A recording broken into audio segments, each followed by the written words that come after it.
Aniya na mga dagkong balita karong adlawa sa One Mindanao. Mga tao, ato na nalubos!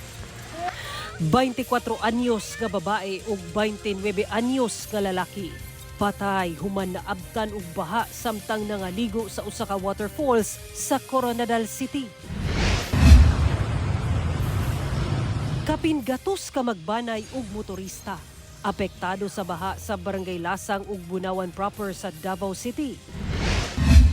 Problema sa pagkolekta sa nagtapon og nga basura sa Cagayan de Oro City.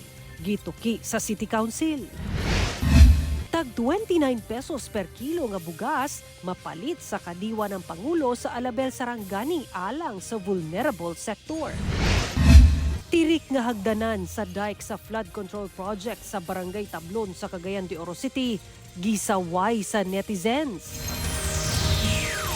TV ang GMA Regional TV, One Mindanao.